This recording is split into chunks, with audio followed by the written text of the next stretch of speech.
Jessica, you had a great career, 8 years at L'Oréal. You ended up being director of communications, but you still left and started your own business 2.5 years later. Was that the right choice? Definitely, I think so. I've always had like a very strong entrepreneurial spirit, which is, I think, why I did so well at L'Oreal and why I loved L'Oreal so much. But I think having jumped to do this on my own has been the right choice and just an amazing adventure. I've had a chance to work with many different companies, whether it be small businesses, larger businesses, just like kind of immerse myself in their world. So getting out of only the beauty sphere, I've done fashion in the past too. So I'm touching beauty, wellness, fashion, different challenges for different businesses. So I love kind of taking each business and breaking down what their challenges are and helping them grow.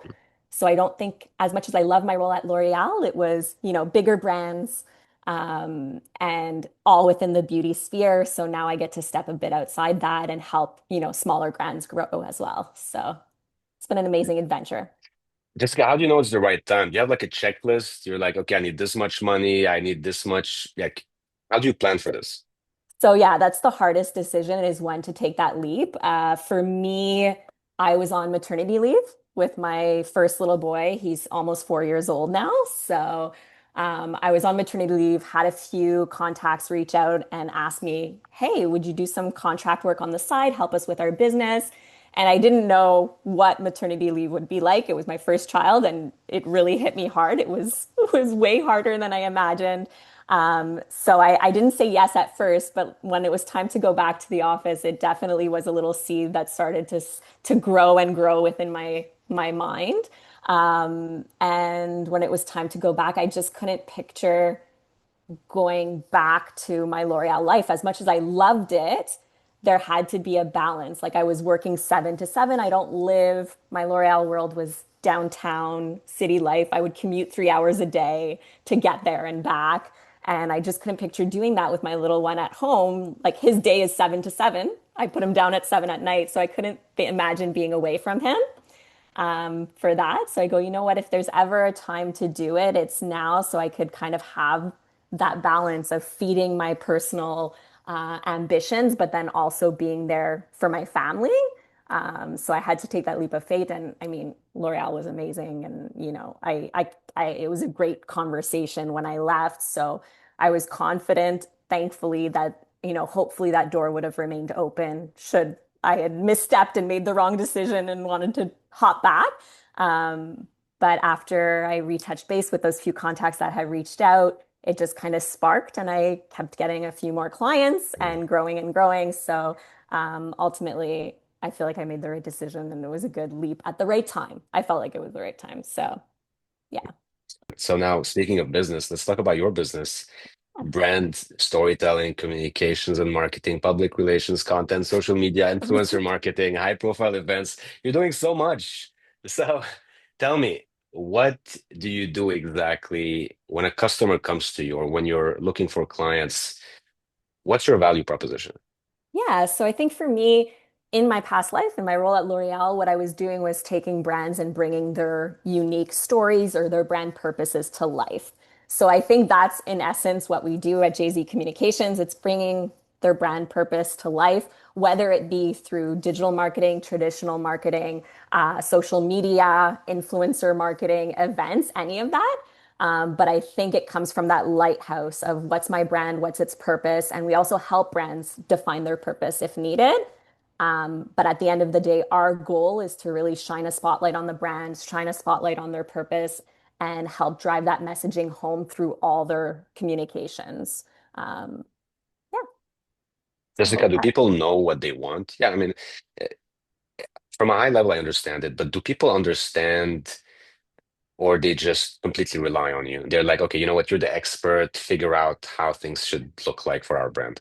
Depending on the level, obviously, like small businesses are still in the mode of figuring out even what their purpose is. Like, I think a lot of businesses want to be a purposeful brand. Like, we know in the future, brands that are just there to make a profit might not always be there. Like, I think all brands are aware that they need to have a strong purpose in order to survive, but finding it and understanding what a true purpose will be versus just picking, okay, I'm gonna donate money to this charity because, my clients are related to, girls. I'll donate to a girl charity to make my brand purposeful. So I think there's so much more to understand and to really like feel the pulse of a brand in order to bring what their purpose is to life. And I don't think everyone's there yet. I think smaller companies are still struggling to, or they might have a very strong sense of purpose, but not know how to communicate it. So that's where we like to go in and really refine, okay, is this really your brand's purpose? What was the why did you found this brand? What for you are the brand's values? And then match it to what the purpose is and how we bring that to life.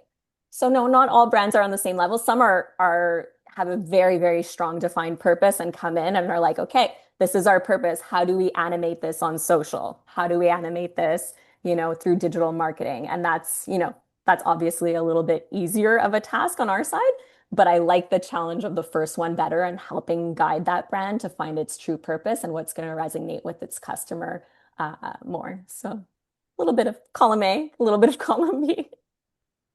I want to talk a bit about social media, content creation, marketing. We live in an age where people's attention span is terrible. I mean, we're Yeah, talking seconds. And so I feel like it's very difficult to be in your position to be able to attract people's attention when all it takes is a few seconds and they just scroll away and move on. yeah. So how does this guide your systems and your principles when you're working with a brand? Uh, well, I think from a social media perspective, you have like 2, 3 seconds to grab someone's attention. And I think that's something that guides our content creation every day. So we try to get the most aesthetically attractive hook at the beginning of all of our content. Everything's fast-paced content, so you need an audio to match. So it's like the perfect pairing of all the different needs of a piece of content. So the perfect music with the perfect, eye-grabbing graphics with the perfect hook if you have text there or voiceover. So I think it's a combination of just aligning those things, and it's an art form. And, I started working in social media back when, like, I don't want to age myself too much, but Facebook had just launched.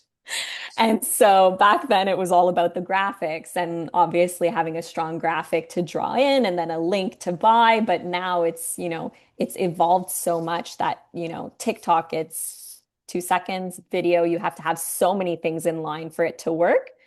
And then you have to drive back to your site somehow and ensure your SEO is optimized so that people, if they do, obviously they're not clicking through on TikTok all the time. So you have to make sure you have the rest of your digital marketing in place to capture them and bring them back to your site and convert them. So it's a nice medley where everything has to be in sync perfectly for it to deliver the results that you need. So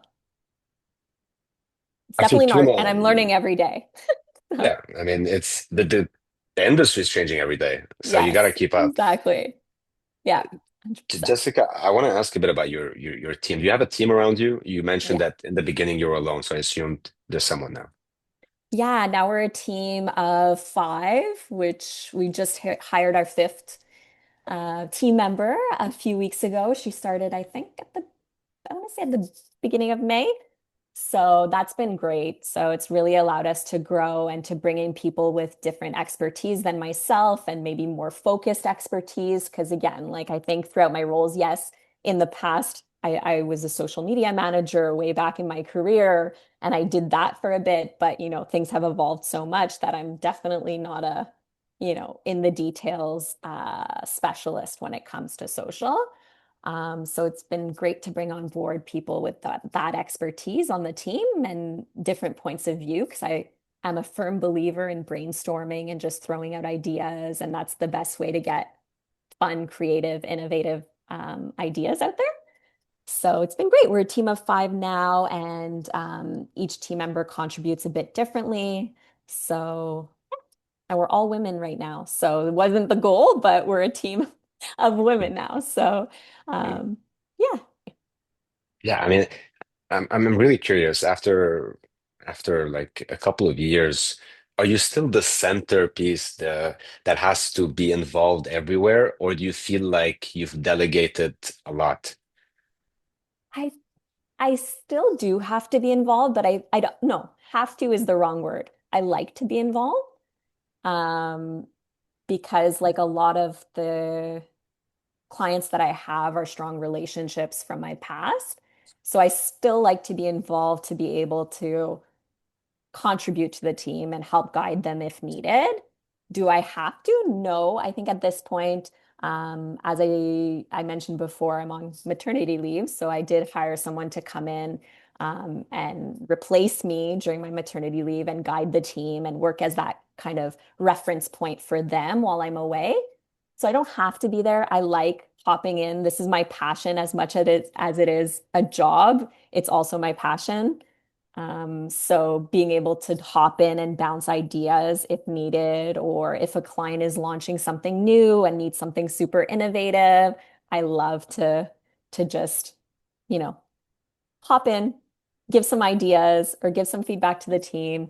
And yeah, so I don't have to, but I really like to be involved. And I think most entrepreneurs are probably like that, or a lot of them. So Jessica, this is kind of my definition of a business being successful is when someone like you can just go have a couple of babies, come back, and the business is still running. running, yeah, I hope so. We'll hope so. Yeah, Yeah. yeah.